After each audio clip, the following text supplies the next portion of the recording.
مصر میں زمانہ جاہلیت سے یہ دستور چلا آ رہا تھا کہ جب بھی دریائے نیل ٹھہر جاتا تو ایک حسین اور خوبصورت لڑکی کو قتل کر کے دریا کے حوالے کر دیا جاتا تو دریائے نیل پھر حسب معمول چل پڑتا۔ حضرت عمر رضی اللہ تعالیٰ عنہ کے دور خلافت میں جب مصر فتح ہوا اور حضرت عمرو بن العاص رضی اللہ تعالیٰ عنہ وہاں کے گورنر مقرر ہوئے تو اس وقت بھی حسب معمول دریائے نیل کی روانی ختم ہو گئی اور وہ ٹھہر گیا۔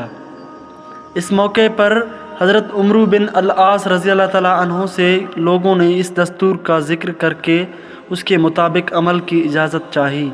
حضرت عمرو بن العاص نے فرمایا کہ یہ جاہلیت کی رسم ہے، ہم ایسا نہیں کریں گے، البتہ امیر المومنین حضرت عمر رضی اللہ تعالیٰ عنہ سے میں مشورہ کروں گا۔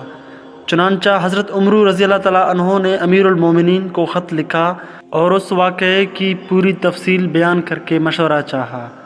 امیر المومنین حضرت عمر رضی اللہ تعالیٰ عنہ نے اس کے جواب میں دریائے نیل کے نام ایک چٹھی روانہ فرمائی اور حضرت عمرو رضی اللہ تعالیٰ عنہ کو لکھا کہ وہ چٹھی دریائے نیل میں ڈال دیں۔ اس چٹھی کی مضمون یہ تھا کہ یہ اللہ کے بندے عمرو کی طرف سے دریائے نیل کے نام، اما بعد اگر تو اے دریائے نیل اپنے طرف سے جاری ہوتا تھا تو مت جاری ہو، اور اگر اللہ تعالیٰ واحد قہار نے تجھ کو جاری کیا تو ہم اسی سے سوال کرتے ہیں کہ وہ تجھ کو جاری کر دے۔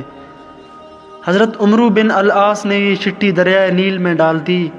ڈالنا ہی تھا کہ دریائے نیل خوب تیزی کے ساتھ رواں ہو گیا۔ مزید اچھی ویڈیوز کے لیے ہمارے چینل کو سبسکرائب کریں اور ساتھ ہی ساتھ بیل آئیکن کو پریس کریں تاکہ مزید آنے والی ویڈیوز آپ تک پہنچ سکیں۔ شکریہ، اللہ حافظ۔